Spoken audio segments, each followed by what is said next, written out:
research pens because most of the pens would just, or markers would just break. So, Yeah. Of course you did. Of course you had to research the marker. You're Mike Welton.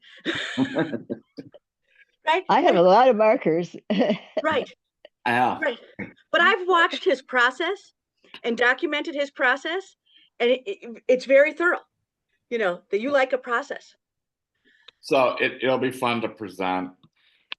I have a couple students, so Oh, in that abstract class you posted. yeah. Yeah. Now, are you doing that on your own? Yeah. Well, Yeah. it's at Umbra Arts. It's at the gallery space, but Yeah. it's yeah. I mean, I'm trying to find ways to promote it and stuff. And one is Instagram, Facebook, and then my email list and stuff. But yeah, Right. there's artists in Northrop King, like a couple others doing classes, and we kind of help each other. My friend Anna had like 7 people at her class 2 weeks ago, and it was like an oil painting class and stuff. So Oh, that would be amazing. And I saw it kind of flip by and then I left my head. Is it still open for people? yeah, it's this Saturday from 1 to 3, 710 West Lake. Yeah. You should put a link in and then I bet Karen will put it on the Rich Chick site Okay. and Yeah. we can let's give you some press and you can also save it, right? You can share it to my stuff. But we can help. We can help. I don't always know that it does anything, but it does go, hey, here's my friend Mike. He's got a class. Yeah. That would be helpful. Are you going to do a bunch of them? I have a color mixing, oil mixing class. And that's really what you're the god of. Well, I have. You are really the like students actually use some of my oil. Like I give them pick 6 oil colors, like in tones, like a dark tone, light tone, yeah. medium tone, and then I give them a little canvas like this, And then are you going to bring your notebook, that magical notebook? Yeah, like I show them like how I mix and stuff, and yeah, they just really like it. I mean, because just by using different tones creates like 3-dimensional. So I have like these 2 balls, 2 circles, just by painting 2 circles in these different tones of paint. And so, yeah. Oh, that would be so epic. That I hope you record it. Yeah, I want to sell like videos. So like yes, I love that idea. My color mixing video, and then I'm gonna do a class on painting for realism, like just different things that you have to think about. Oh my gosh. I was giving someone a tour of the Mike Welton dining room the other day. And he was a journalist. And he was like, wow, what is this place? And I went, oh, well, here, let me just walk you around this art museum of my house. And I was talking about you. And he goes, like, is that what? And he's looking at every paint stroke and everything. And I said, look, if you've never met this person, no one can do a window better. And he's like, but I mean, like, and he just stood there with that painting for a long time, which people do for you, is they just can't believe that realism. But yeah. It is always a treat to give a tour of the Mike Welton dining room. Well, thank you. Appreciate it. Yeah. So I love the class on realism. And then I have a show in April. It's with, I don't know if you've ever been to them, but it's at the Bridgewater condos on Washington. They have these really good, they're curated shows. So I'm in one. The name of the show is our Places, and so that's your jam. Yeah, and so Jody Reed curates that. Allison Price used to curate it, so been in it before and stuff, but that's always fun. There's openings and there'll probably be like 5 or 6 other artists and stuff that Yeah. show. Well, that'll be great. Wow. That'll be great. And where on Washington is it? Is it like towards downtown? Open Book Oh yeah. is across the street. Oh Like, yeah. Open Book. Karen Karsten knows Open Book very well. She has I dragged do. everyone. She has dragged everyone. That I think every one of her grandchildren have had book folding classes at Open I Book. used to be on the board of directors for the Loft, which is who actually purchased that building and brought it back to life Oh, I didn't know many that. years ago. Yeah, I didn't know that they had bought it. it was a warehouse. Yeah. There's Yeah. nothing in it. And then Yeah, it and seems what it Roosevelt, is now. they had an art gallery in it for a while. Yeah. Well, that's pretty fun. And what else is going on for you, Mike? Well, with me, my partner and I have opened a gallery space, and it's 710 West Lake. So it's Lynn Lake. So have you moved out of the Northrop King, or are you, this is on top of? No, we have business partners, Twin City Leather. They've been in business for like 35 years. They had a leather latte on Hennepin. So they had a little coffee shop and they did their leather out of it. That they couldn't deal with the landlord. So for like the last 5 years, they haven't been able to find a building. So we went in with them to get this built, to buy this building. And it's so we'll have a little coffee shop too, as well as like a merchandise like gift store that the artists that we have like we've kind of encouraged them to sell prints or whatever they Yeah. stuff. And so there's a bunch of them down there. Right now we have like 6 artists and stuff. It's very LGBT Yes. oriented in turn because Twin City Leather, Yes. Yes. yeah. And so that's, really helped like kickstart it and stuff. And it's been really interesting the types of artists that have automatically applied and stuff. They're usually artists that have never shown and stuff, but they have, a vision and a voice and stuff. It's been really interesting. I'm kind of looking for more like mid-career type artists. So I'm gonna get onto like there's a Google artist in conversation thing, like kind of network that way and stuff. Network through like going to more shows. If you have any ideas of how to, I listen. However, I can help. We need that. We need that. yeah, we need that. So, and so that's open right now.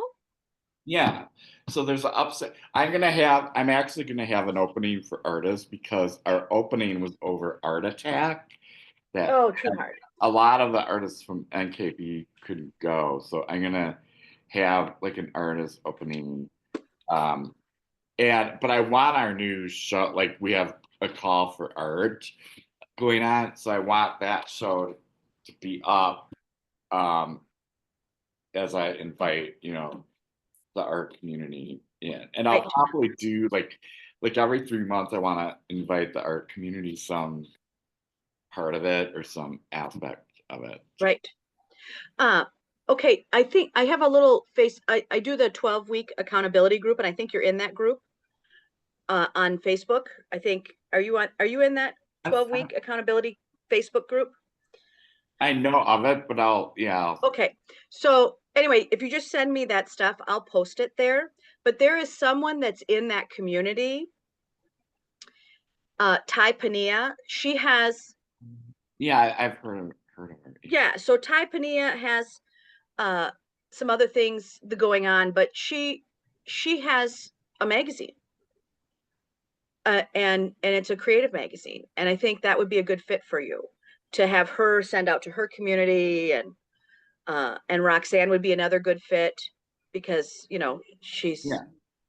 so if you send me all that stuff on Facebook and stuff, I'll get busy for you.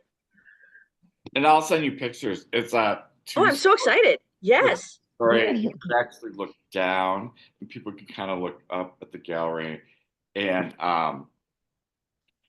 so yeah. Yeah, So people it's on Lake Street.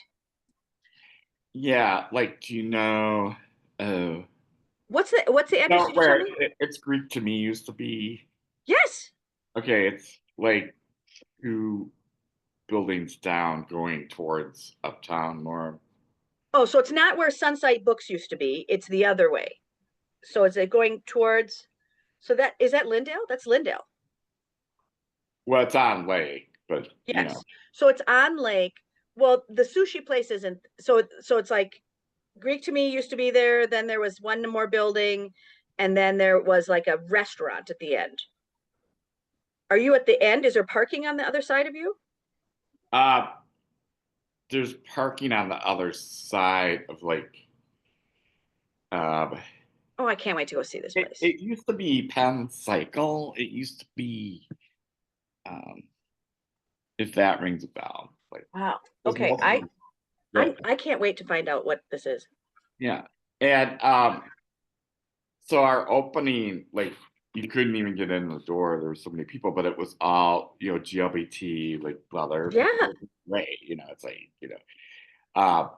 And then I was kind of like, how do I keep, you know, because you know, we have a couple ally artists that are gay, and but how do I keep that, you know, it's kind of a niche, which you kind of need a niche to sell art. Yes. That's good, but it's will the niche keep other artists away that aren't gay and lesbian? You know what I mean? It's like, Oh, I don't think so. I mean, no, no, you know, no, okay, no. I would throw that emotionally away okay, because first of all, this is a friendly town, yeah, you know, and this is a community that will, they needed something like that. I mean, the community needed that.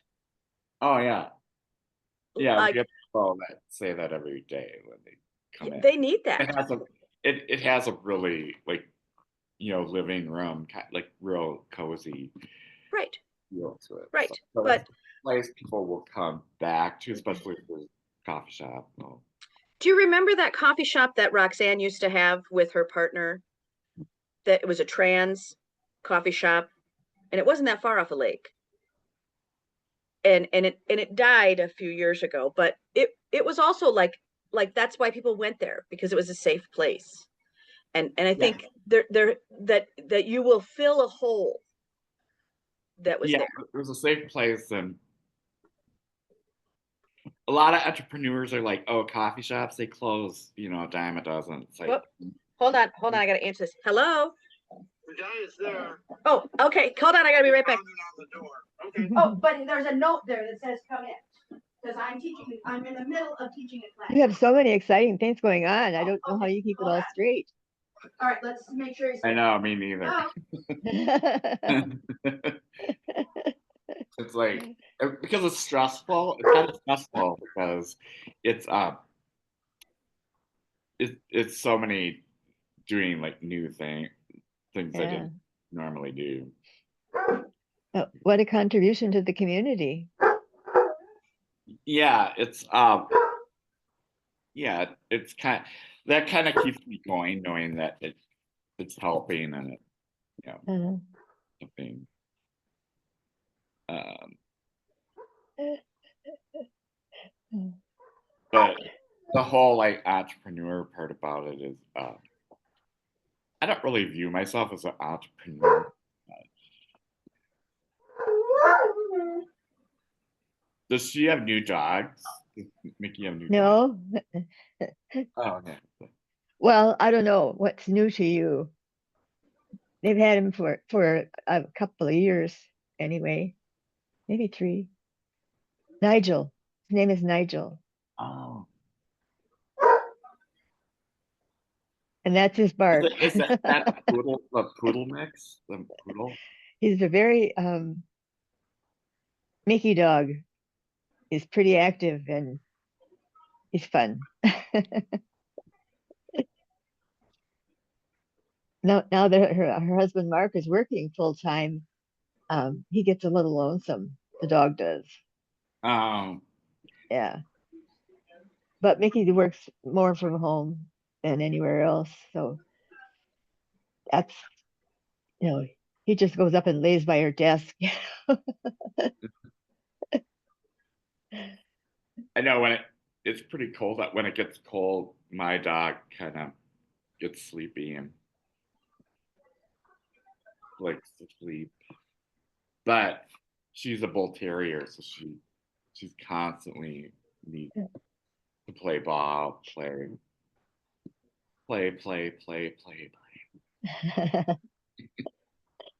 And she's 10 years old. So she's not young. Yeah.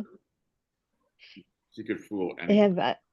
have I live in a just a regular apartment complex. So there's 3 buildings and they're small. They're 6 floors high and there's 6 apartments on each floor. And a lot of them have dogs Yeah. and that's fun.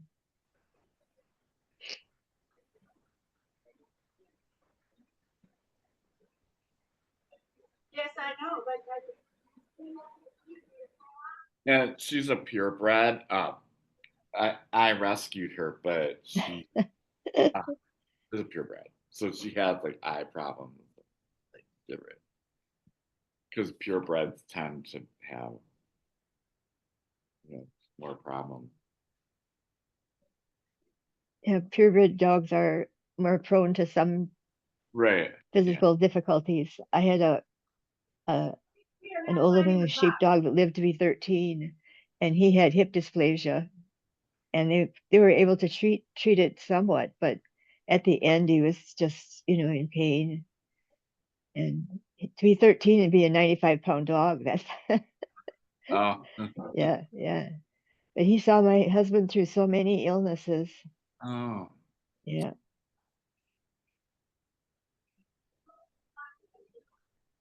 They're very good at that, at knowing how you are, Yeah. because that's their job is to watch you every day, all day.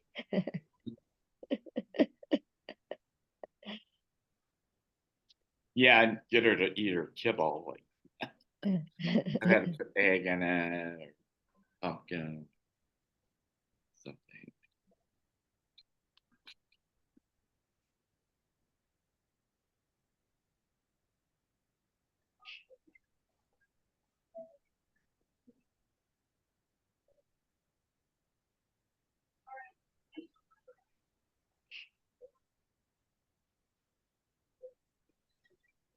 Yeah, we didn't sell the house until he died because we couldn't find any place that would take him, and the house was too much for my husband and I to keep together. So um, it was hard to let the house go because I'd lived in it for 25 years, and Mickey grew up there, Um, where and was her sister. But once we were out, living in an apartment is so much less stress. Yeah, where was it or where is it? the house Yeah. was in McAllister Groveland, about 6 blocks from the College of St. Thomas. Oh, okay. Crisis is in process. What was the crisis? Well,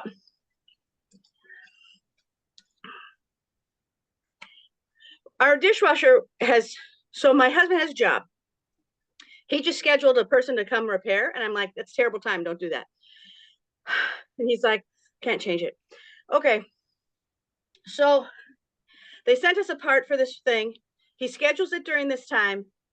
And then the house cleaners came yesterday. So he cleaned up everything and he hid it somewhere, the part. So he's like, check here. So the person and I, Bennett, who's repairing, he and I are searching for this box everywhere. And he's like, I'm like, I have no idea where this box is. Like, it's not in your office. It's not here. Like, there's nowhere that we would know. It is somewhere that he stuffed to get the house clean enough for the cleaners to clean. First world problems. First world problems. So, but I can't think how Mark would think in a cleanup. So yeah, so he's gonna run home because he's delivering mail just 2 blocks away. So Bennett's gonna take a look at it. So then he left Bennett a note that it doesn't actually tell him what to repair. It's so fantastic. Oh, but now I'm sweating like a fiend to get through all of this. It's so funny. Okay. Well, I am so glad to be here. I am so glad to be here. So, well, let's start class and get some of those pieces. Mike, are there certain notes that you? So, because you are the only one live, we have all these people who are like, "I'll catch it on the replay." You get the benefit of the Mickey brain. Are there things that you specifically you want me to answer for you? Well, let's go through the class stuff first, and then, like, if I have. Okay. So, but the thing that I really want to just let you know is I'm really proud of you for taking that leap. That leap of a building, going in with somebody else. Yeah. How, Well, I think how was it that you were, I don't know, how did you know that that was the right answer? well, it's been more stress than I've ever had in my life. And because it's a very entrepreneurial type of thing, because we're going to have a coffee shop, and then there's going to be a maker space and a photographer studio downstairs that people can rent, and then there's going to be the gallery at top and all this. And the thing that's been the most difficult for me is to schedule my time organized, because I'm not super organized, but it's doing all these things that, like, I talked to many gallery owners, and I'm like, how did you prepare? Like, what did you do? And they're like, Yeah. I don't know. I didn't know anything. I just, started. Just like, There's no Gallery 101 it's like, class. so there's no right or wrong way. And so part of the stress was just, like the unknown, which is entrepreneurial type thing is unknown. You don't know Yeah. if it's gonna, work itself. Yeah. So my partner Josh is very, like, he's run businesses. He's run one where he found out they weren't paying taxes and stuff, and so he's very, like, detail oriented when during, he set up the business, set up the gallery thing, set up all that. But and we agree on most things. Sometimes, like, we're meeting an artist later this morning and stuff, and sometimes I'll have to speak up and say, well, you're on the right track. Do a series of where the artist isn't quite ready to, like, show their work. But you don't just say, well, you're not really ready, just show. Right. So Like, it's a juried entry. encouraging, like, yeah, this is a good direction. But then we have artists that's on the merch, the show, and they, like, yeah, so if they have, like, smaller work and stuff like that. Right. But, like, setting up the commission, like, we take 40% out of that. Like, I think we should take 40 from the walls upstairs. He wanted to go to 35, which is, like, a super good deal. No, 40 is the right answer. 40 is the right answer for you. I know. Well, I don't want to fight with them over, other than saying, okay, most galleries take 50, but we're offering all these other benefits to the artists. Like, they can, be in the Shopify thing. We're doing It interviews. They get a solo show, which should be, right. a deal breaker right there, right there. And The, so, the um, the benefit there, so the math on it of like what you guys have to pay in taxation, you the 35% is your taxation. You already cut your profit down to 5%. So the margin on it, you have to have at least that 5%. So it looks like you're getting 40%, but your profit is only 5% on that 40. So yeah. that's why a gallery does it 50-50, because they know that they've got 35% in taxation. Oh, is that always the case? Always, you're an S corp or a C corp. Your corporate taxes between the state and the feds on income is 35%. So the first 35% you have is just going to be to manage the cost of being alive. So all your profit is above that 35% threshold. And that's really the pushback I would give everyone is we are a company, we're not an individual. As a corporate identity, we have What to. I've found though, in terms of Josh and a lot of other people, is there's a lot of like, oh, there's a lot Yeah. of like, touchy feely and stuff. And the minute I try to get more business budget, like, no, Mike, you're trying to shut us down. That's negative. It's like, oh, Yes. Well, you're a business. I, You want to be a charitable or a nonprofit, that's different. That's a different different. conversation. And not a bad one. Not a bad one. I mean, charitable, you can write all this off. But you're not. Oh yeah. Anytime you need the Mickey Mike Worth velvet hammer, I'll show up. Yeah, because it's like I'm viewed as trying to be Yes. a Debbie Well, Downer. And I'm like, no, it's like, no, we have to. Well, again, everybody has to know what you're really at. And the other thing about, the art community better than I do, but when you're used to getting the whole paycheck, right, direct to consumer, you forget that you're a business. But when you're a business just like that, direct to consumer is very different than when you're a business that also has to pay the rent. yeah. So anytime you need that Mickey velvet hammer, I'm happy to come to that board meeting. I'm happy to come to that board meeting. Because you're right. So you will have to fight for that. But 40 is the absolute bare minimum that you can go. Otherwise you're paying them to be part of your life. Yeah. Yeah. And that's why the galleries are doing 50-50, because I they also have told them that galleries don't make money. Galleries do not make money. They survive. You want to run them so that they pay for themselves. But that's right. Yeah. Yeah. And that's true. It's been very interesting that the project that's in West End with the chalk artist guy, he's very interesting. And I think there's a lot of people that can come in and just give you some support on the back end, because your instinct is right. We got to do that this way. And that group of people is already a community. So they all know each other and they want to do right. But this is going to be different. So you get to really, I will support you in any way I can to make sure that it can be here in a year and 5 years and 10 years. Yeah.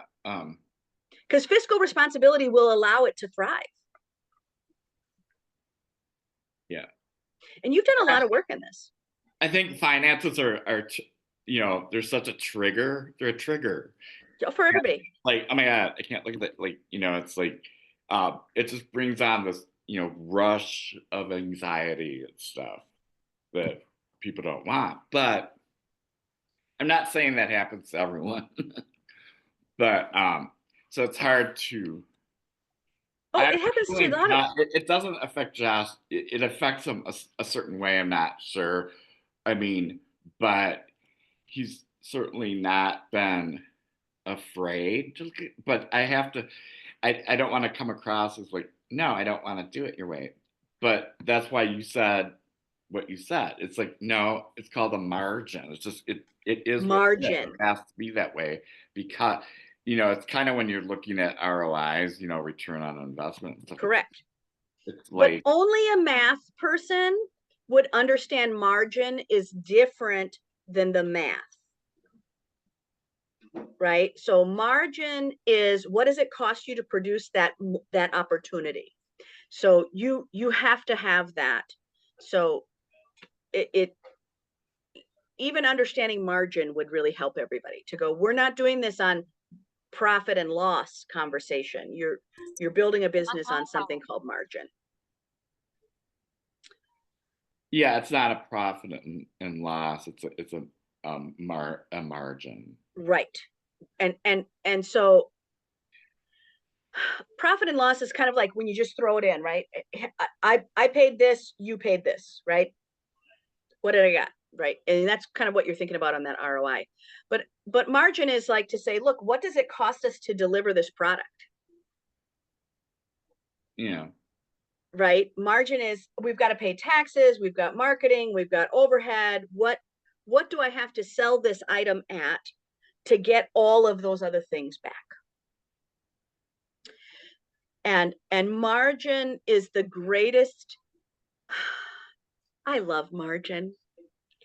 I love margin because then you can just get a calculation that says, look, whatever this is, I got to times it by this one number. And that's how we make a living. And you always want a margin that has 10% profit. Right now, that 40% will give you 5% profit. So you are razor thin. So you can't make any deals at 40. So at 35, you'll be at zero profit, but it'll keep you alive. It'll keep the cash flow, but it won't even give you that.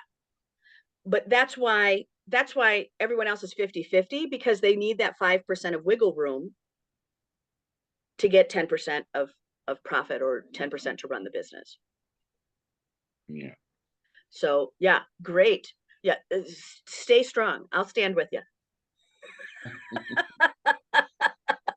Well, I think if I,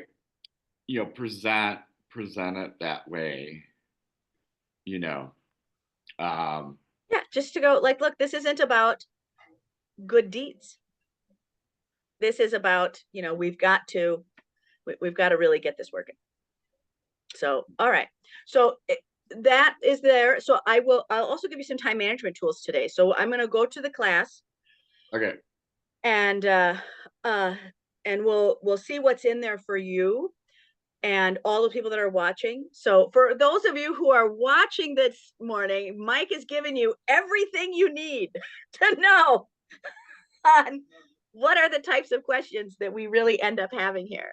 I bet we'll get a lot of comments on this because that is a big deal. I'm going to share my screen right now. And Mike, it's really funny that you would be on today's class because my background theme is actually all these artists. So, and this is a new piece. So you get to see a lot of interesting art today. So I guess we have an art show for you, Mike. So today's theme is building business while working. And the thing that I remind everybody about is the way you think may have to change, because everyone's perception of what is here right now is based on what they already know. And if they already know a certain way to do something, they think that's the way. So when we look at launching a business, especially if you're launching with other people, the thing I just remind everyone is that what you think may have to change. The way you think may have to change because your perception is based on everywhere you've been. And most people are going into a new dynamic. that they're doing something that they haven't done before. So what they think may need to change. And the tip I give everyone, whether you're watching this on YouTube, whether you're watching this on Facebook, or you're here live, is I'm always going to tell you, get a pen and paper and start taking the notes that you want, because it's also really helpful to review these a week later. Because the things you write down today, you're going to really remember and they're going to stay in there, but it's going to be that little thing that you scrawled down that you didn't really think that you didn't need this week that you're going to need next week. Then you're going to go, oh yeah, that was a good piece. So I just copied Karen's ad copy of what we're going to walk away with today. And that really is a lot of those productivity hacks, how to use your time, energy, and resources. Some of this, for those of you who have been in business before, this is a repeat of things you know, but it may also be a way to hear it again in a different way. Sometimes you may have heard something, but the way that someone else explains it, it fits in your head differently. So even though some things may be there, you may want to hear them differently. So again, for those of you who are out in YouTube, I would remind you that my name is Mickey Mikeworth. I own a business called Mikeworth Consulting. I am the 2-time winner of the Top Woman in Finance. What most people in academia know me for is that I wrote a business model called the Prosperity Business Model, and that is the 3 E's of a business model, which is economy, efficiency, and environment.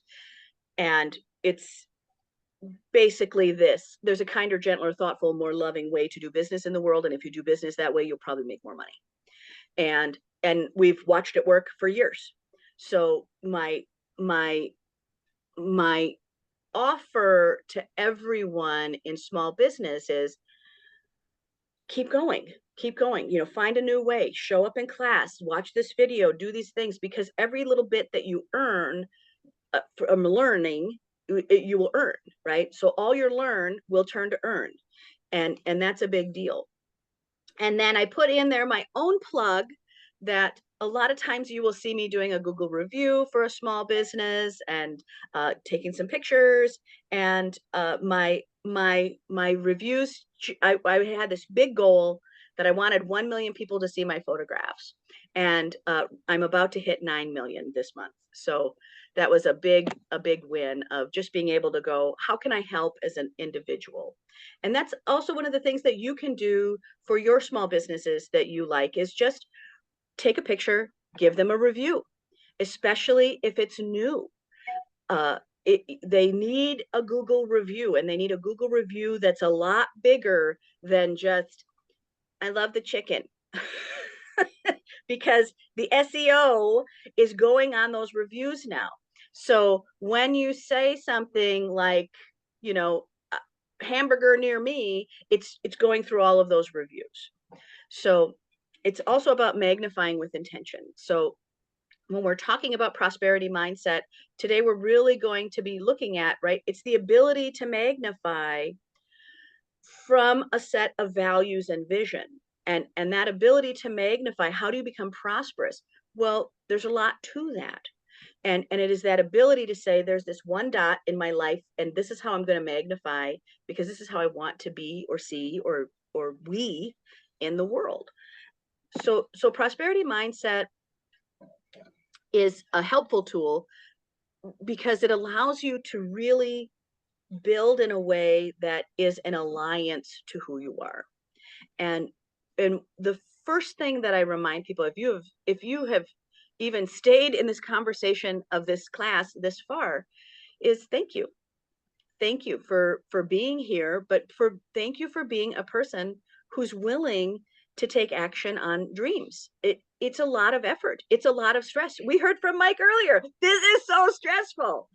And it's so stressful. And it is isolating, and it's a lot of work. It's a lot of work.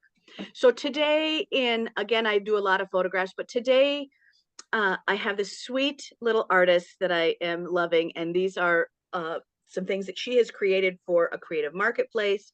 So I downloaded everything she had for you guys today. So this is the art that we're going to showcase today. And it's just a reminder that you are the largest asset of your life, but you are also the artist of your life. You are creating it. That canvas belongs to you. And how you apply and what you apply, that's going to be what's right for you. So you are the largest asset of your life. And this is a Mickey quote for us today, which is, there is no greater gift that we can give ourselves than an open palette and a little dash of awe, right? That here we go, I can do anything, but I also have to put that little bit of magic in what we're doing. And in that artist conversation, artist of your life, a lot of people are looking for that spiritual part of their prosperity, right? Especially when we're talking about art, they're looking to have this alignment of their hearts and their purpose and their mission. And that is a very complex thing to have in spiritual prosperity. And we'll also talk about financial prosperity. But spiritual prosperity is that heart alignment. This is where I have to be. This is what most people are coming into business with. But you got to have the other parts of prosperity. Prosperity is not just one thing. So in spiritual prosperity, that's what we're hoping for, is this heart statement that this is my purpose, these are the values, this is my mission. And for a lot of people, that way we talk about it in business is, what's your why? Why is this a big deal for you? And a lot of times I have to really look at that we want that why, we want that mission statement. And you have to understand why you are doing it. Why is your heart aligned to this item? Because there's something on the other side. And if you don't have the picture of the other side of the rainbow of what is the package that you want, it'll take you a lot longer to get there. It's kind of like trying to get somewhere without Google Maps. It's based on what you think is the right way to get there. Right? Sometimes you're thinking about a road that doesn't even exist anymore. So the first question I always ask people who are starting a business and who are just looking at, I have to realign my life differently. There's a lot more here. And the first one is to really go, is your life already efficient or is it really scattered? And that's a real piece to go, did you like efficiency before you came up with this other idea? If you didn't like efficiency there and you were scattered, you're going to have to learn to like it in your personal life first, right? That I'm going to really like getting my time in order. So some people, this is going to be a big struggle because they have lived their life in scattered way. For a business owner, that's the first thing they have to learn, is that they can no longer be hippy dippy with their time. That they really have to go, oh gosh, I have stuff to do. And there's no one else to do this long list. So you really have to kind of look at, oh, I'm not just learning this new business strategy. I'm learning to re-identify with all of the time that I have. And I have all these old patterns. And they served me in my old way, but now I got a new thing. So the way you thought before might not work. So the benefit is, again, you're going to start to look at this self-reflection. And that's around tools, that's around people, that's around time, that's around resources, that's knowledge, those partners, and those are distribution models. And so when we're talking about, just going back to Mike's thing where he's like, hey, I have to figure out this distribution model. Right? How do I get things to sell? How do we get things to customers? How do we get people in the door? How do we make money? There's a lot of questions. And the first place to start, so I get called to a lot of businesses and I get called to a lot of situations that are already in a hullabaloo. They're already mucky. They're already complex and murking around, and this team doesn't talk to that team, and that this thing isn't working. A lot of times people call me when things are a wreck, when they are a wreck. And as a strategist, I think the thing that I remind people about is that they always start with the wrong question. That for all of us who are strategists, we start with the first question, and that is, what's working? What is already working? I know that there's all the stuff that's broken, but I need you to first, let's sort out what is working. And that part, the reason it's such a big deal is it tells you all the things I don't need to hunt up. So if I know that this part is working, that your Facebook ads are converting, or this other thing, if I know what's working, it means I don't have to add them to the list of things to worry about.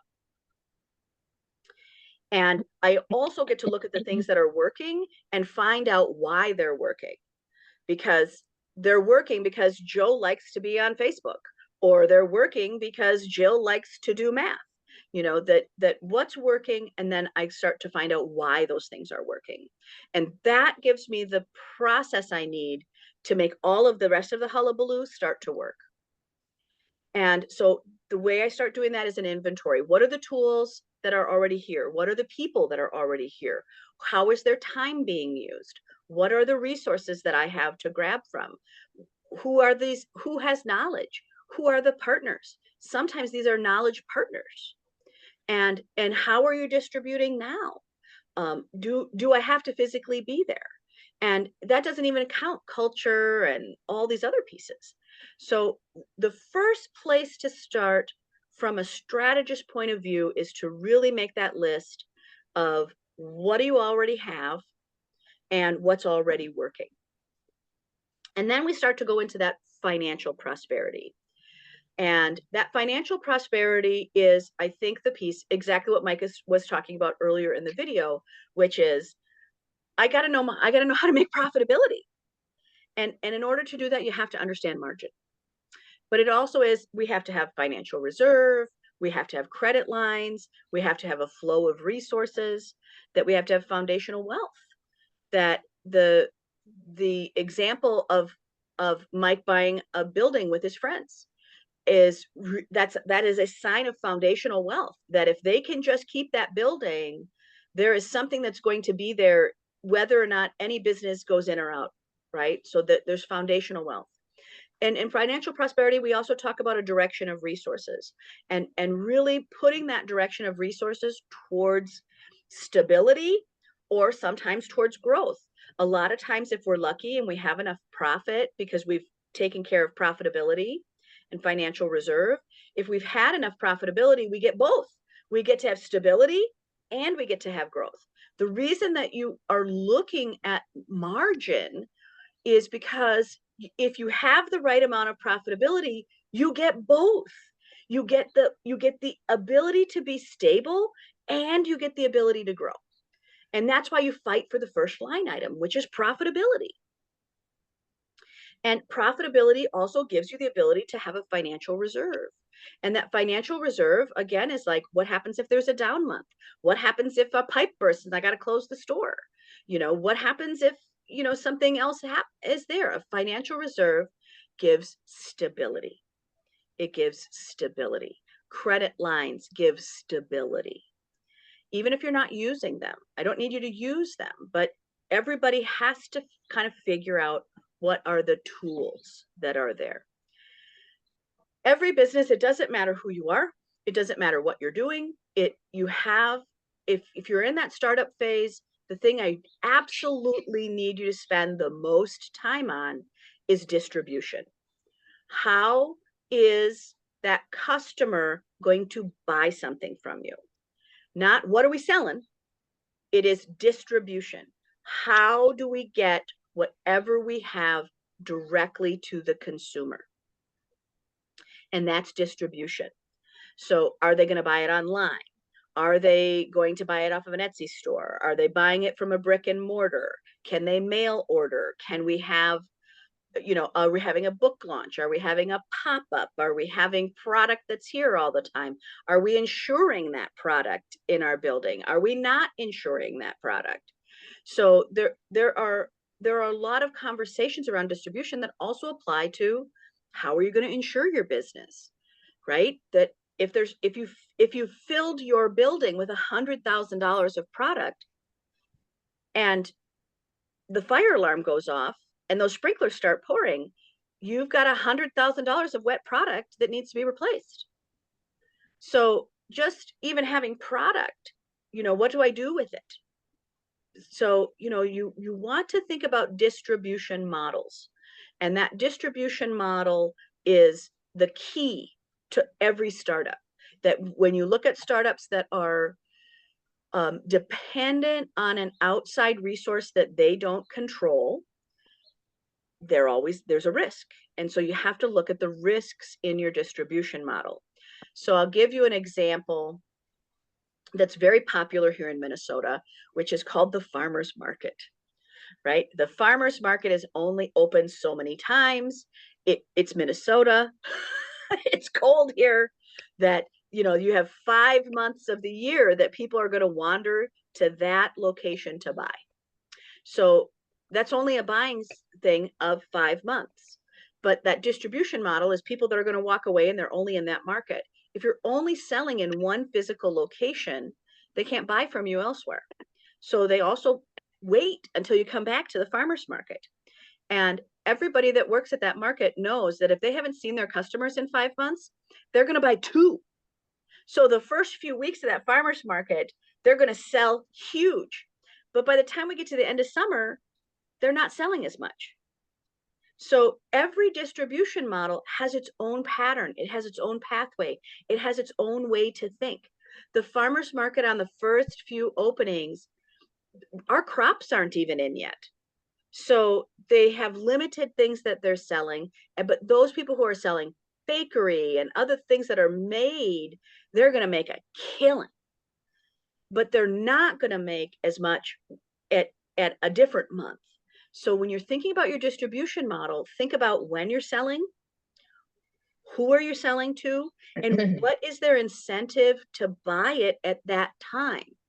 If you've ever opened your email from November 1st to December 24th, you know that there are all these emails that are a barrage of last chance, get it before, we only have 7 hours, right? That's about distribution model. That they're selling, and they're also selling in a time that makes you have to pay attention. And attention is actually what you're selling in a distribution model, is attention. How do we get someone's attention? And attention is the number one tool to selling anything. That's everyone's riches, is attention. It is a big deal. When we look at the brands that are the most successful, it is that you want something that someone will imitate you for. So what is it that I want to steal? DIY does this all the time, right? That I didn't want to pay $2,000 for this, so I made it for $200, right? That they want to pay 1/10 of what it costs to do that. So when you think about whatever you're building, it is an honor to have someone try to imitate you, but it's also the key to becoming wealthy, is to be that leader, to be something that someone wants to imitate. So that you go, oh, this is so cool. I want to take this idea and put it in my life. So when you're thinking about a physical space, there has to be something in there that somebody goes, oh gosh, I love that. Another brand that I work with a lot here in my state is a cute little store, and you can look them up, and they're called I Like You. And they just made a decide that they're going to have sweet little things. But people try to poach ideas artistically from them all the time. And they used to get really upset, and now they understand that that is also the key to their success, is that people are coming to be inspired by just walking in their store. They like the way that they've hung their earrings, or they like the way that they put their little wall of stickers up. But the fact is that an imitation will never be you. And your job as a creator is to always stay creating and not look at who's going to try to poach from you. And you have to really go, these are the ideas that I'm going to create and I'm going to be part of that. So don't be afraid. But if you're going to be a creator, you have to keep creating because you have to keep staying ahead. When somebody's poaching an idea from you, it's because they don't have one. People who are naturally creative are going to get a new one every day for breakfast. So that they just, a true creative's ideas, their handicap is time. I don't have enough time to make all the creative things I can think up. The person who's poaching creative ideas, they have lots of time. They just don't have the creativity. And I will tell you, the riches is in the creativity. We can train you on the time. So don't get freaked out when people are trying to take all your good ideas. They're taking your good ideas because they have time, not the creativity. You have the creativity. Now we manage the time. So when you're thinking about your goal and your vision about what you're doing, you want to really think about that prosperity that you want to plant. It's easy to plant it with spiritual prosperity. And the Mickey magic is I'm going to say, look, I love that spiritual part of prosperity, but I need you to learn the financial part of that prosperity. And that financial part of that prosperity will give you stability and it'll give you growth. And if you've done your part of that prosperity, you'll get that spiritual alignment. The spiritual alignment is only you can do. The financial prosperity we can teach you. Understanding time we can teach you. But nobody can figure out what's in your heart except you. And when people have different things in their heart and they're all working as a group, you have to go, hey, here's this picture we're moving towards. And that's also why I chose all these artistic things today, is because you all have to be able to look at the same print, the same art thing. So when I go through these next few slides, the reason I made them all the same print is because you all have to see the same thing we're working for. And again, do you see how it has all these little, so for those of you who are just listening to it on audio, there's a picture with lots of shapes. It's an abstract, but it is, I chose it because there's all of these things. We have a piece of abstract art that we're trying to build a business on, but we all have to be able to go, oh, look, I can see that pinkish square. I can see that red square. I can see that smudge that goes this way. We all have to agree on that. And we all have to agree on that without burning out. So this is why we set clear goals, because in a startup, time has never been more precious. And if you have started your life from a chaotic time management conversation, this is double time work for you. You're literally making your pants as you're trying to put them on. And that's hard to do.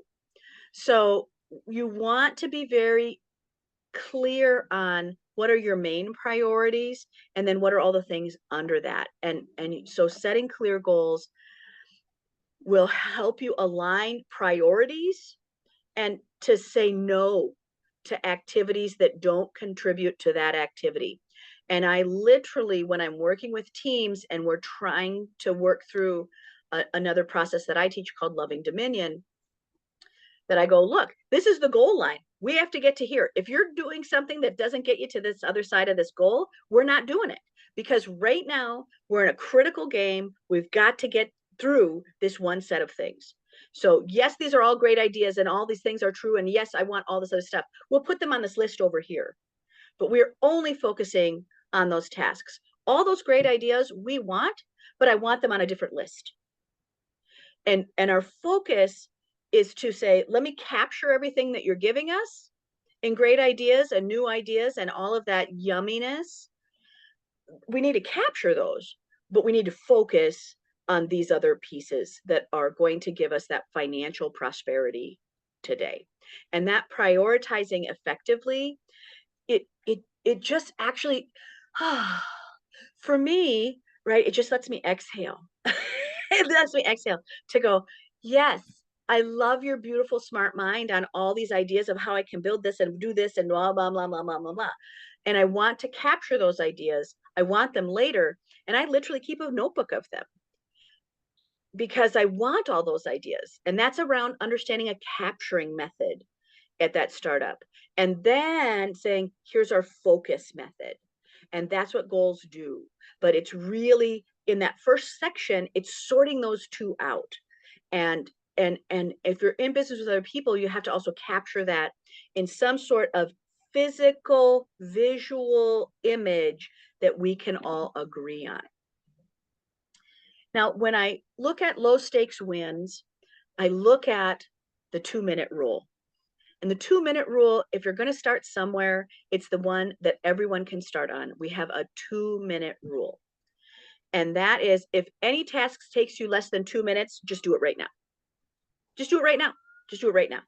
Right. And you guys watched it in here, right? I had to run downstairs because there's a repair person that was here, right? That I'm like, hold on, let me go do this right now.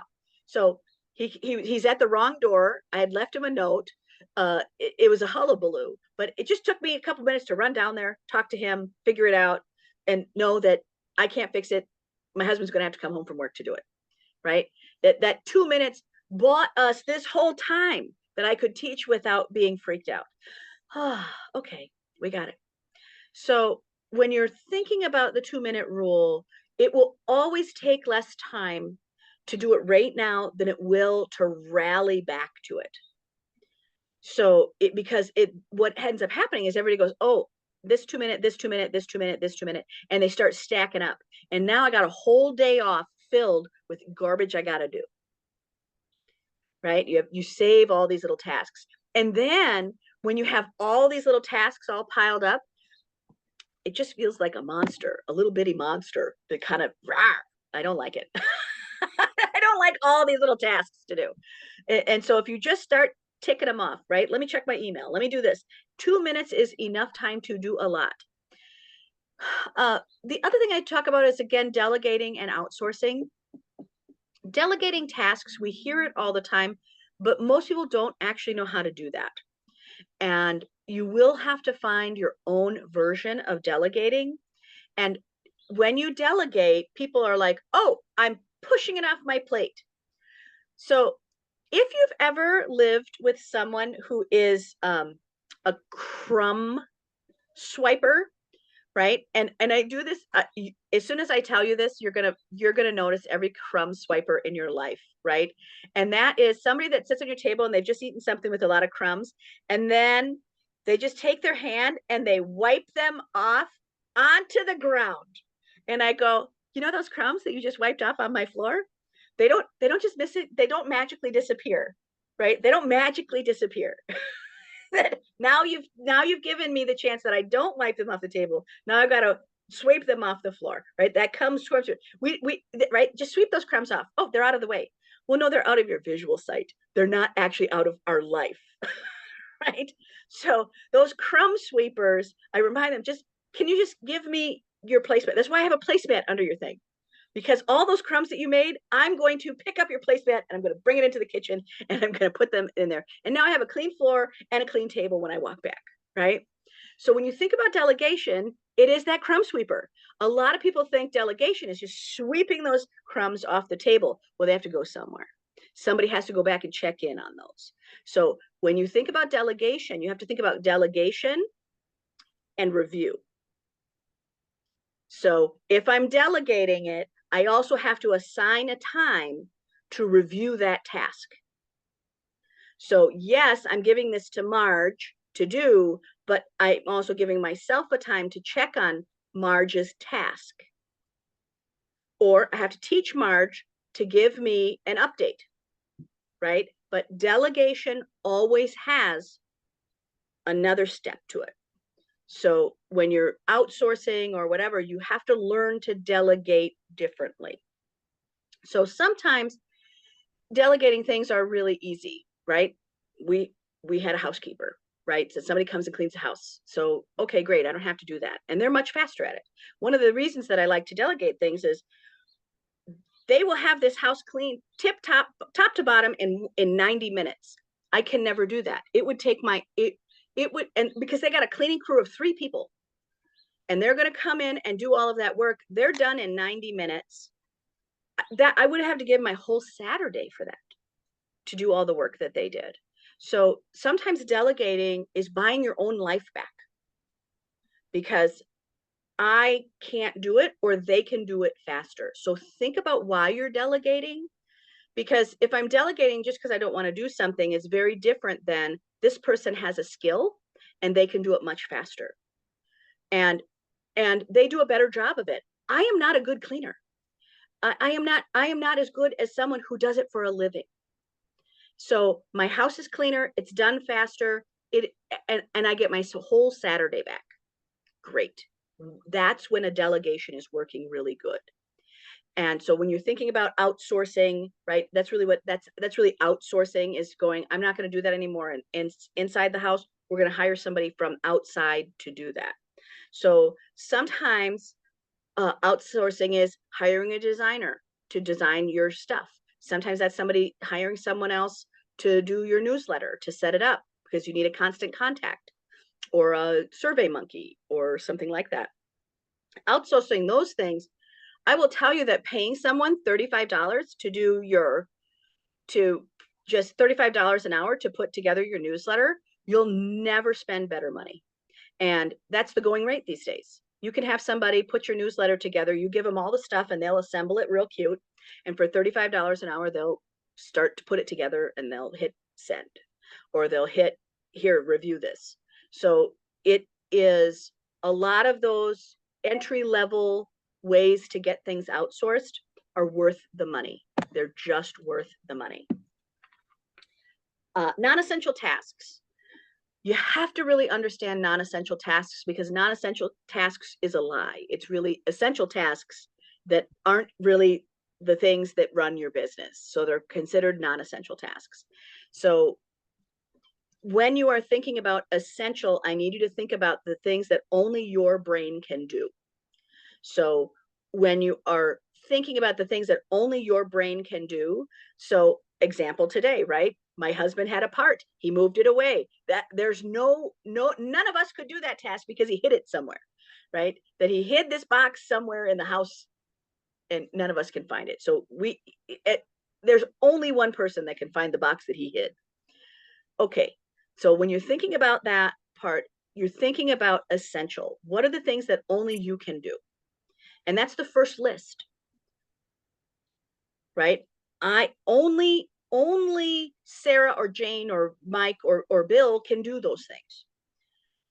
So understand non-essential tasks to understand essential tasks.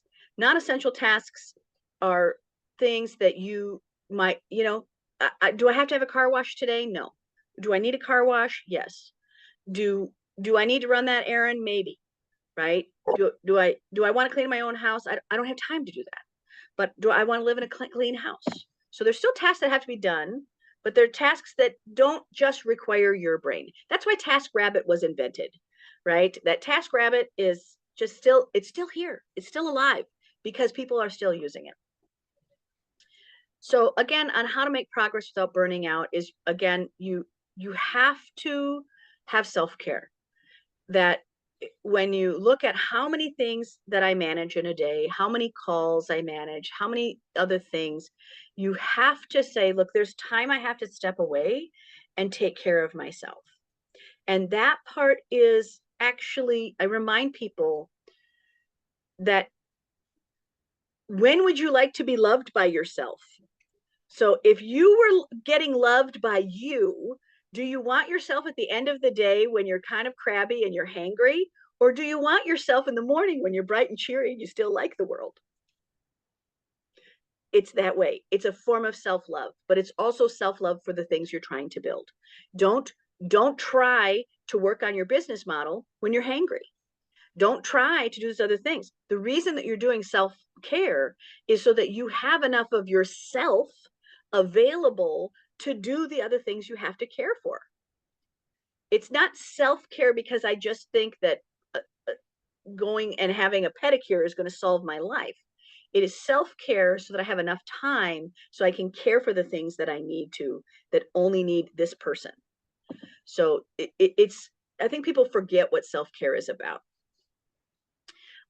If you have not fallen in love with automation, today's your day. Today's your day. Automation is the single largest wealth building tool I have had in 30 years.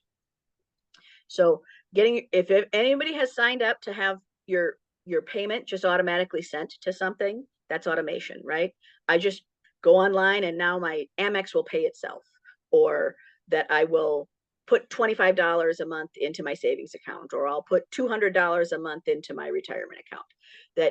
That automation tool is also how paychecks have worked for eternity, right? If you've ever gotten a paycheck, you noticed the first thing that comes out is taxes. That's the first form of automation, is getting your taxes to the right time, the right place. 26 times a year, you're going to put into, if you're already earning a paycheck, 26 times a year, money's going to go into your Social Security, money's going to go to Medicare, and money's going to go to the tax man for both the state and the feds. So you've got 4 payments that are coming out before you get a dime. And then some of you have health insurance taken out, or dental insurance, or daycare assistance, or whatever it is. You have this automation. Automation is a magical tool, but that automation has now grown you in the last 24 months. Automation has now grown tens of thousands of new choices in the last 24 months because of these 2 little letters, AI.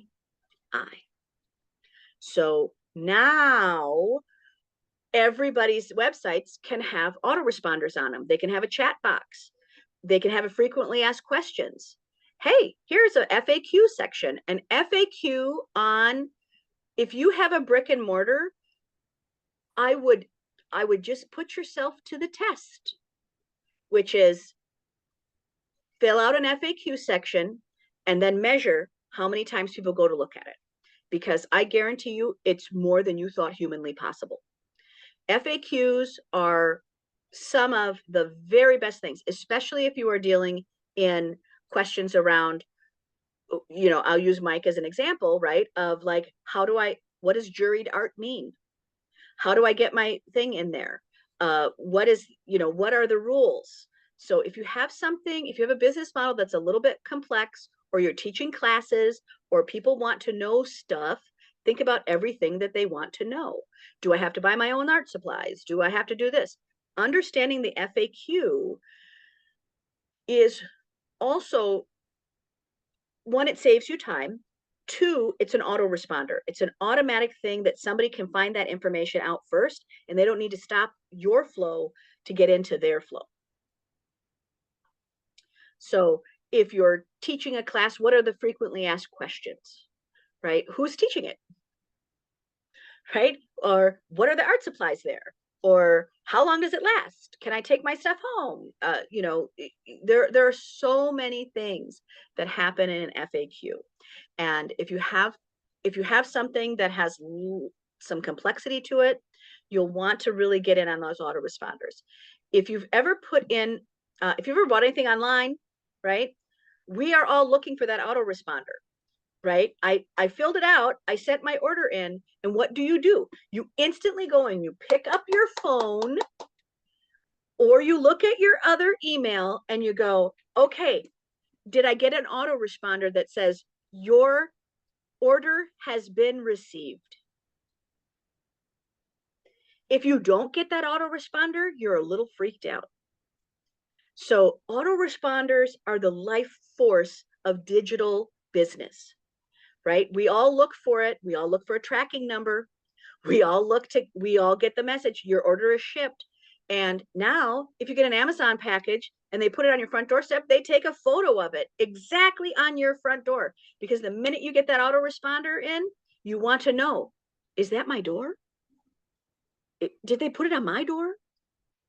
It's not just enough just to give you an autoresponder. Now they give you a photographic proof that they left it on your door. And that gives you, as the end user, a moment to go, oh gosh, yep, it's there. It's there. I know it's there. And we also have all of these things that can happen. If you shop online, if for those of you who shop, order your stuff to pick up at Target or any other major retailer, it will give you your list again. So if you always need bread, eggs, milk, and cheese, which is our house, I always need those 4 things. I can pretty much just go pick them up every Monday. They used to have this system when I was a kid, because that's how old I am. We used to have this system where some guy would come and they'd deliver it to our side door. And they would bring bread, eggs, and they were called a milkman. They used to have a milkman, and you could have them deliver things. And then they had Schwann's ice cream trucks, where they would come with an entire grocery store and they'd show up at your front door on a summer evening, right? That these are tools that help people get along. You know what's coming, you know what you need every week. So start to automate that. You want to start automating the very basic minimum things that you need. So sometimes an automation tool is a schedule. The military knows this right now, right? They have a schedule for everything. That is the very basis of an automation tool, is a schedule. That when your credit card gets paid or whatever, that's the first base part, is what do I need and when?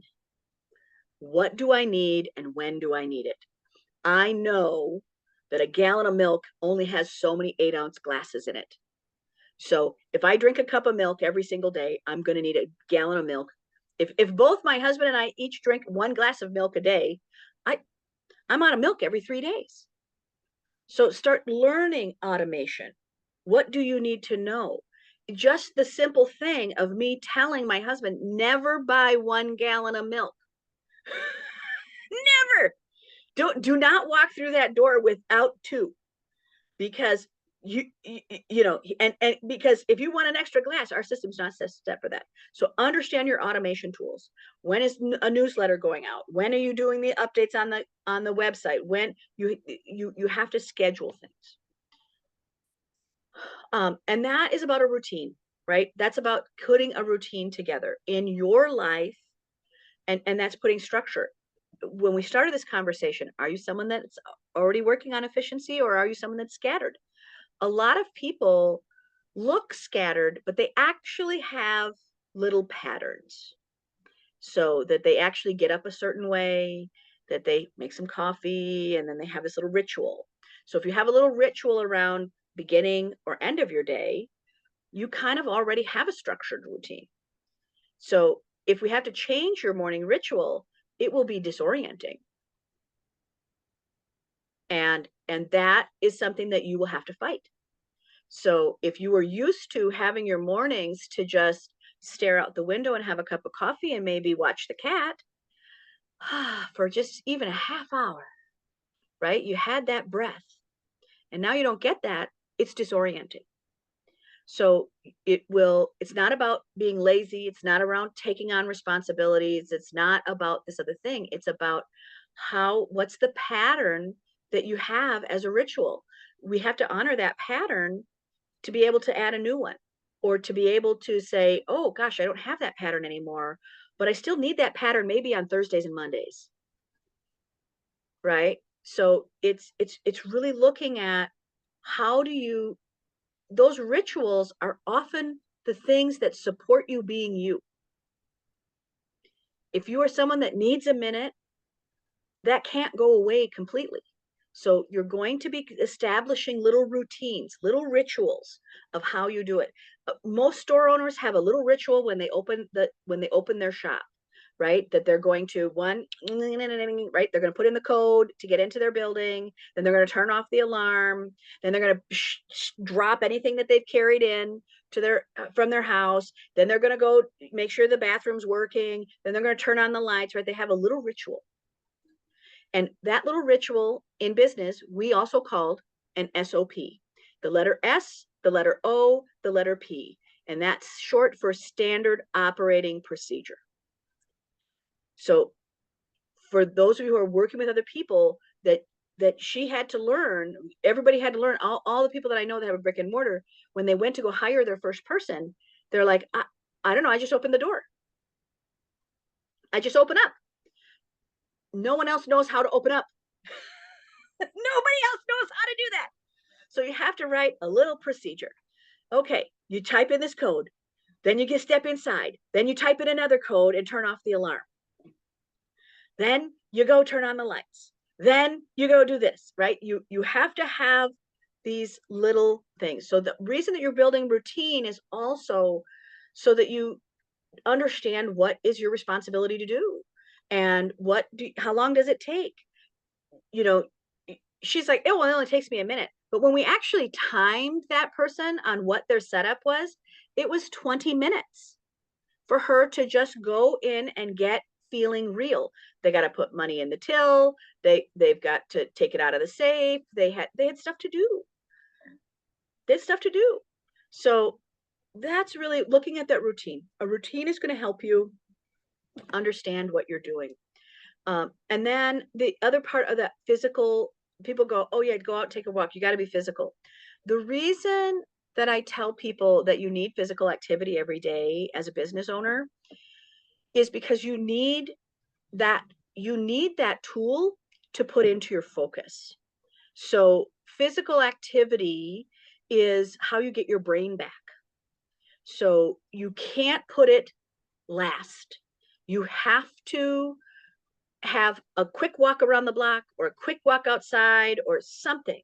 You have to have that physical activity to be able to have your body retain the focus that you need to be able to do complex tasks.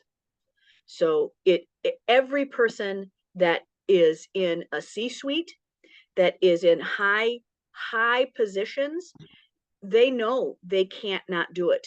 And they will literally do something to keep themselves doing that. A lot of times you'll see, them take a quick up and down the steps, or that they'll take the stairs downstairs to the lunchroom or something, that they need that physical boost. So when we say, oh, you have to do self-care or you have to keep your physical activity up, it's not about the thing you think it is. It is about the ability to assure focus. And if you've ever been muddling through something for hours on end and went outside and just took a walk, took 30 minutes off, maybe 20 minutes, 15, and then you came back, you felt a lot more refreshed. And you felt a lot more refreshed because we need that. We have to clean out that systems. This next part is really tracking and celebrating progress. Again, apps will help you do this, but you have to track your progress. Not just because, hey, I want to feel good about this, I need a gold star. It's not about that. It is also about being able to do it again. So this is how much I got done. This is how much time it took. This is what I got done. This is how much time I got done. This is how much I got done. This is what I got time done. Because I have to learn me in this new way. So one of the things that AI has done for me is it's done a lot of spell checking. So I can take everything that I wrote, now I can push it into AI and tell it, I want to keep the body of this the same. Can you fix all my errors? And voila, right? That took 10 seconds and now I get this other thing. That ability, right, is AI is going to bring everybody a lot of things. And one of the things that AI can't do is it can't tell you how long something should take you. So whereas I know that writing an email has 2 steps for myself. So what it does allow me to do is to go, oh, look, if I do it this way, I can just hammer out my email, AI will fix it, and now I get my emails done faster. So now that I've learned that tool for myself, my email takes 10% less time. So is it worth me learning a new skill or a new habit to be able to have 10% more of my time in emails? Sure. Now, what am I going to do with that time? Right now, I'm going to put that towards something else. So one of the reasons that you want to track things is so that you can understand the amount of time it takes you, but it's also you will learn a lot about that. But many people do not know their own process, that they don't know how many steps it takes. And I talk about that as laundry, that if you've ever lived with somebody who's neurodivergent, laundry is not 1 task, it is 7 tasks. So when I say I got to do my laundry, you can't just say blatantly, Oh yeah, I got to do my laundry. You actually have 7 parts. The first one is you have to gather your clothes, right? The second is they have to be in a pile, in a basket. Then you have to take that basket down to the washing machine and put it in the washing machine. Then you have to bring it down and switch it out, put it in the drying machine. Then you have to pull it out of the dryer and put it into the basket again. And right? Then you're going to go somewhere. Then number 6, you got to fold that. Number 7, you have to put them away. It's not a finished task until their number 7 is there. So when you are looking at the tasks that we are doing, it's not one. And you won't know that until you start tracking what you're doing. Is just putting out a newsletter isn't just saying, I just got to hack out this newsletter. No, I have to have a theme. First of all, I have to have a place to put a newsletter up. Then I have to have a theme. What do I want to say? What's the outcome that I want? What am I selling? What am I putting in there? A newsletter is like 20 different steps. So tracking is a tool to help you understand also the things that you do just because you're amazing, right? That you've built systems for yourself that you don't even think about. So it's just easy to be you, but nobody else knows that stuff. Nobody else knows that stuff. Now, the fire hose of all of these things, one of the things I remind people about is that time is only elastic if you put stretchy stuff in there. So when you're looking to make time elastic, you have to figure out the stretchy stuff. And the first stretchy bit is you, right? So you want to aspire to be flexible, either in the order of the tasks, the placement of the task, or the amount of your day you're going to use for them, the apportionment. And then you have to rewire in your mind when things have to get done, and you have to start thinking about who is going to get those things done. So 1 is be flexible. 2 is really looking at who, right? Who is going to get those things done? Then the other part that is really cool is you have to take off all of the outside distractions. Turn off your phone. Do some other things that will help you just not think about anything other than the task you're on. Most of the people are really proud of the fact that they multitask, but the people that actually get the most done in the deepest, most concentrated amount of work are not people that are multitasking. It is the people that are monotasking. So focusing in on one item for 25 minutes, really key, really key. Monotasking is a skill to build. If you can learn to monotask with a timer, your life will change. And monotasking comes down to 25 minutes. That's also really helpful for somebody who's learning how to task batch. And task batching is to say, these are things that I'm pushing together, that they have a flow. So if I'm going to do a bunch of tasks in the kitchen, I'm going to do a bunch of tasks in the kitchen. If I'm going to task batch of things that are outside, I'm going to do that outside, right? So task batching. Then we have the breaking tasks from harder tasks. So exactly like we were talking about laundry, right? It's really these little ones, right? So really looking how to break those tasks down so that you can do these other things at the same time. And then measuring the time it takes for you to be distracted. Those part is you knowing when you're done paying attention is so important. I know that whatever I'm doing at 45 minutes, I'm starting to get the shiny thing syndrome. And if I just go, look, I got 45 minutes, that's all I'm working towards, and then I'm going to stop that. It really changes the way you think about it. And then you'd have to start punishing yourself. And we love to punish ourselves. If I can't finish anything or whatever, just throw it away.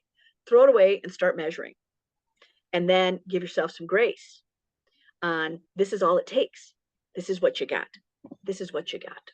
So again, the big message out of that is work in short, really focused methods. And that's the training tool. Just like the 2-minute item, that's your low stakes win, is just really looking at those short bursts. If it's 2 minutes, do it now. Do it now. Don't wait. Don't let it stack up. Don't get 100 of them. And then the next is looking at those focus bursts. 25 minutes, put a timer. You have to take a 5-minute break. Can you work on that project all afternoon? Sure, but only 5 minutes at a time before you stand up and get that physical thing, right? You've got to move around because you need that very important item of focus. And you're not going to get focus unless you have that physical activity. One of the other tools that I give people is, again, this conducting a financial health audit. So you want to take a time to go, what is the financial health of you? And what is the financial health of your business? And a lot of times people are doing that only one time a year. And you actually have to do that financial health audit at a minimum of every 7 days. That, do you have enough money in the bank? What are you doing? That if any of you have automated payments, a lot of you are checking your checkbook every day. Sometimes people are, that is an audit that you're looking at. Is there money there? Especially if you're waiting for something to fall into the bank or waiting for something to come out of the bank. So figure out what your auditing schedule is. You will need a financial audit at least every 7 days. What are the bank accounts? What's coming in? What's owed? The other tool that I give people is this one, which is understanding directing inward to direct outward. And that is the essence of time management. That is the point of checking in on yourself. What is going on inside is going to decide what's going on outside. So that's why you have the little rituals. That's why you're doing some of these other things, is because you want to really understand what's needed there for you so that you can direct outwardly towards the rest of your life. I just love this picture. And I just love the colors that she did on this piece of art. So one of the things that I kind of assign to people as something that's real simple of just what is a journal project that you can do for yourself, it is, what are your mountains to climb? Not just what is the business's mountains, because that's one thing, but what are you? What are your mountains to climb? For a business owner, you're going to have a whole bunch of things, but you want to know what are your mountains to climb. And when I have multiple people on a team, people that are working on a large project, I invite everyone to do that. And then we share them. What are your mountains to climb? And for some people, it is working on a tight schedule. For some people, it is anxiety around deadlines. It can be a lot of things, but understand and just be real with what are your mountains to climb. And then those are the projects that everyone has to go in and figure out what they're going to do. And then I can collaborate the team. Then I can push them together. If I know my mountain is this, and everyone else knows that's my mountain, then now the team can move forward very differently. What are my mountains to climb? So it is not a light subject. It actually is, it's a big deal. It's a big deal. The next tool that they don't teach you in business school is how to create a physical and emotional workspace. And what I mean by that is both what they mean. I need a physical space to create. And how much space? What do you need that space to do? And then you also need that emotional workspace. And that emotional workspace for some people is that they can't work when it's crazy around them. That working from home may be not the right answer for them. That you have to have an emotional workspace that is right for you. You have to be able to get into whatever your groove is. Sometimes I call them timid creators. Some people are not going to be able to create when there's someone else there because it's distracting. or that they hear all these noises, or the dogs are going crazy, or I'm not able to give my full attention. And sometimes there are other ways that things are emotionally stressful for us. So you want to really make kind of a vow to yourself that you will create not just a physical workspace, but an emotional one. And we see this a lot in mompreneurs, entrepreneurs, that there's so much stuff done and undone in their personal life that they emotionally can't connect to their work because they're thinking about all this other stuff that they have outside of their work. So you have to have an emotional space. If you have someone else that can take care of, right, getting the kids fed or getting this other thing done that has to be done, now you can have that emotional workspace. And an emotional workspace, I think, is a precious commodity. When we are looking at review processes for your business, and I really think about that as more quarterly. So every quarter, really looking at let's take a review of the books and the things that we're doing. And remember, we're reviewing for a purpose. I think that people really don't understand why they're reviewing things. A lot of people check their bank because they don't want to run out of money. But the purpose of that was they wanted to relieve their anxiety. Knowing your numbers is actually kind of great because now you know what you're doing, right? But any type of review that you're doing in your business, it has a purpose. It has a purpose. So you have to be able to understand what are the questions that you want of the data so that you can get to an outcome, right? And we talked about what is working is the first question I ask, right? What's working? Oh yeah, well, these Friday night things that we're having are working. One of the other people that comes to this class a lot it just bought a cafe in a small town. And they are like, we don't know how to run a cafe. What they did is they started a pop-up and they started having fancy dinners. And that was, now they know, okay, this is working. We'll put something that's not in the marketplace now that people really want, and they want to go out to dinner on pay night. So they picked the nights that people were getting a paycheck, and they decided that that's the night that they would invite people from all the surrounding towns to have a fancy dinner. So reviewing your numbers are there for a purpose. They're picking something because they need a profitability to come in a chunk. So that's the purpose. So they're looking for data so they get a chunk of money. And so when you're looking at review, think about what it is.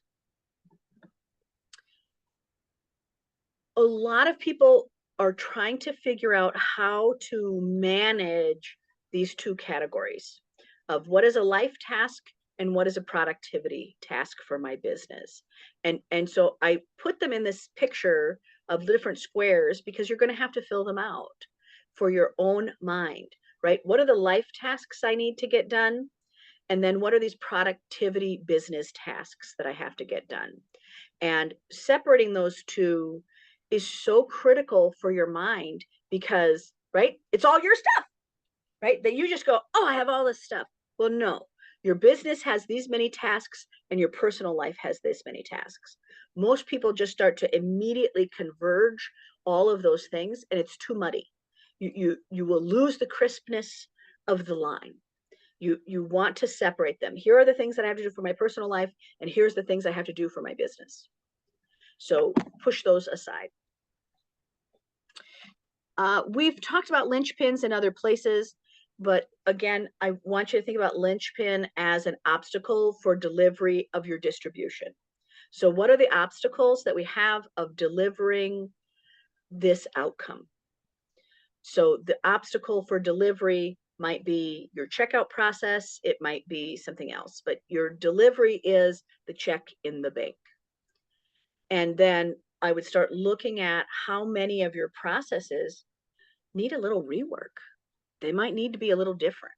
And you're really looking for any time in your business that you can increase efficiency, it's going to work out great. Imagine back in the day when I had to send one email at a time, click, right? That's where that word copy pasta came from, right? That I would copy something, paste, send, copy, paste, send, copy, paste, send. Copy pasta, we now have a newsletter system. So now it's much more efficient to just send out a newsletter every month. So when you're thinking about linchpins, you're looking specifically at linchpins that are an obstacle for a delivery of that distribution. How do I get to the end? How do I get to that check in the bank? I need that check in the bank. I need that check in the bank. You need that check in the bank. I picked this picture specifically for the idea that we would have this beautiful table. And who are you inviting to your table? And you want to have other business owners in your life. If you don't know other entrepreneurs, you'll want to find them and find how you can communicate with them, how you can get to be there with those people. And then think about how you feel about those people. If they're not the right people with you, don't do them. So one of the ways that I tell small business owners who have a brick and mortar is look at what the business group is around there. So if you are in a certain area of town, there's usually a business alliance. So figure out how to get to those meetings. Figure out what's happening, that maybe there's a neighborhood group. Maybe there's some other things that can be there to help you. So you want to figure out who you're inviting to your table and how you feel about those people. One of the things that I have seen really do well and often is centered around a banking in small towns is that there is some sort of group that is there to help business owners in that area. Find who's supporting businesses like you and get to know those other people. Right now I'm learning how to do a different kind of business model, and I signed up for a coach in that area, and that coach had a group of all the other people that had the same questions I did. And the amount of faster it gave me was so influential. It saved me probably 2 years of work by just learning how other people were doing it. So if that person hadn't invited all of us to the table, all of us would be floundering. So now we can see that there's a better way to do something. Another tool that I give people is this timeline technique. And you want a timeline, that flat line where you put things attached to a flat line, to really start to understand in a bigger picture of how much time you have available to work on this project and the timeline of money that you have to invest in that project. So if you are bootstrapping something, you don't have $1,000 at one time. Sometimes you have $1,000 over a much longer timeline. So that you might actually only have $80 every single month to invest in something. So when you're thinking about a timeline, you have to think about the time that's available for the projects that you're creating. And then you have to think about the money flow that is required in that. When is there money to invest in that project? So when you're having a big event where people are coming with their wallets, you have a chunk of money right then. And you'll start to learn what those events bring. So timeline for you're working on your project and timeline for the money that you're investing in that project. For everyone who's doing Airbnbs, they know they have a mortgage payment due.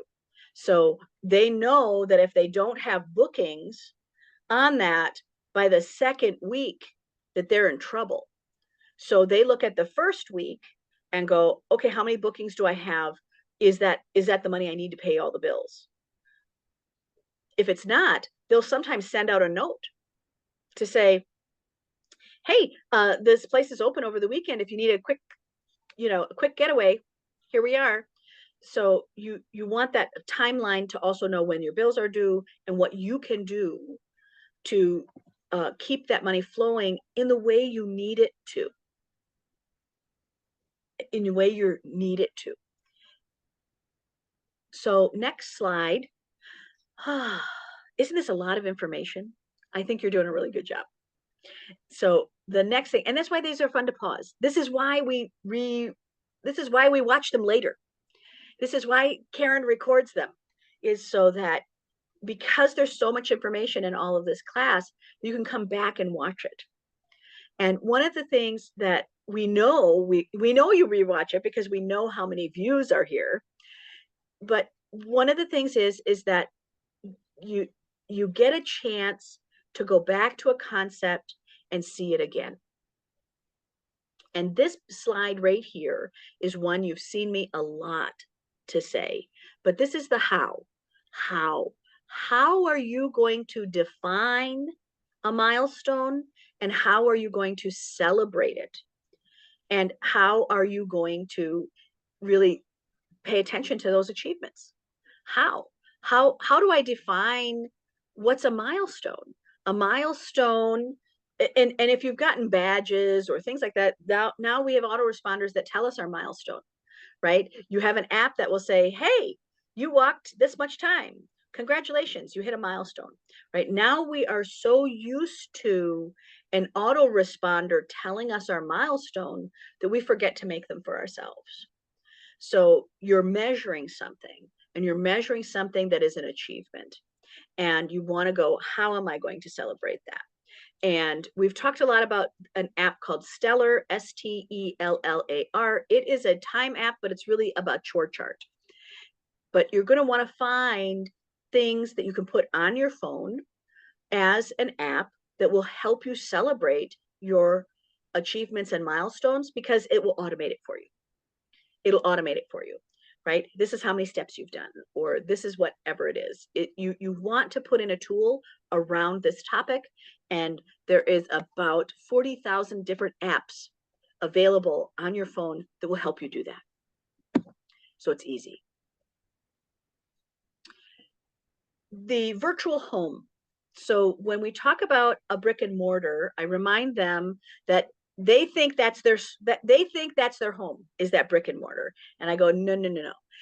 Everybody's home is a virtual home first, because everybody's searching online to look at your address, what's your phone number, whatever. Your first home is a virtual home. And then you're going to really think about, where is your virtual home? Can they find you on Google? What's there? What is the place that will add the most value to your customers and how they are interacting? That's why I love an FAQ. That what is the place that will add the most value to your customers, and how will they react? And in this era, I will tell you that first place is a search engine. So your virtual home may be your website, but the first place there is for most people is a Google review. So that is the first place where your customers are going to find value. So you have to put effort in there. It can't be zero. It cannot be zero. At the end, I'm going to give you another video to watch, and that's where this particular statistic comes from. And it is, how do you become known? How do you become known? And what is the first goal in your social media? Is that it's 4 platforms. So these days, people are like, well, I don't know what to put my stuff on. Well, in order for you to fit in someone else's brain where they have a retention, you have to have, this is called the 11-7-4 rule, or the 4-7-11 rule. And I'll give you that video on the end here. But they have to see something about you across 4 different platforms. They have to have at least 7 hours of content that they can digest on you and your business. So then they also have to have 11 different times that they're connected with you. So in order for you to, because the brain will dismiss everything. So the brain is constantly editing things out of life, not into life. So what you want to put for yourself as a goal is that you pick the 4 platforms that someone can find you on. You want those 7 hours of content, because that is what it takes to build a parasocial relationship. And then you want to be able to connect with them at least 11 times, and then they'll even remember. So look at how you're connecting, where you're connecting, and how long you're connecting. For people who are watching these videos regularly, they will walk up to me and go, oh gosh, I watched that video on your thing. And I'm like, I have 250 hours of of content out there. I can't remember the one that you remember. But but I do remember that class or whatever. We've taught lots of classes. So those of you who have those 7 hours of content, people will feel differently about you because of the content that you are providing. That's also why reels are such a big deal. So because you have to add up to those 7 hours real quickly. 30-second, you've heard it before, it's called an elevator pitch. But you have to, these days, be able to do it in 30. So that 60-second elevator pitch is only if you have the privilege, of having 60 seconds of someone's undivided attention. And that's usually at a networking event where you can say, hi, I'm Joe, and this is what I do, and this is what I'm interested in. And that's why an elevator pitch is a big deal. But these days, you really only have 30 seconds. So you want to be able to just have these two things in that 30-second, right? What do you do? Why? And right? What do you do? And why are you known for that? That's it. What do you do? What's your name? And why are you known for what it is that you do? It's so simple, but it's 30 seconds. And everybody has to practice it because a lot of people are very cloudy about their big fancy dream. And they aren't like, hey, smack, this is what I'm going to be doing. People ask me a lot of times about, I want to use my, and this was the quote actually from the sales copy, right? Using your time like a boss. This is changing. But you have to think about the boss that you are today isn't the boss you're going to be in 5 years. And especially in a new business, you have to be seen. We have to see you. And you have to have a pitch that shares who you are with people and reminds them about what you do. You have to have that repetition of 11 times. They have to hear that message. That's why a lot of times if you are a YouTube watcher, the people remind you every single time about what their name is and what they do. Because we have to have that repetition in there. And you have to be seen in multiple locations, and you have to be able to really focus on this parasocial relationship, because that is all the time that other people have. They're building a relationship with you while they're scrolling. Okay, I am coming to the end of what I have here. Thank you for even being here. Thank you for watching it. Thank you for being here. And my advice for everyone is to use the power of the next 30 days to create your vision. There's a lot of notes you took today. You can come back to this, and you do come back to it. And if you're watching it in a replay, you can put that down in the things, because we love that. But the statistic is really kind of dreadful, which is that most people don't even subscribe to the things they're watching. So it is the truth, right? Use the next power of the 30 days to go, here's what I'm going to do. And again, where I started today is what you think may need to change, because the way that your perception is of how the world should work and how your business should work is based on everything that you know. But that's not how you're going to build something new, is with everything old. You have to have new skills. You have to new skills. And so that's my final takeaway. This is the video that I was talking about. It is specifically on the money-making expert, of course it would be.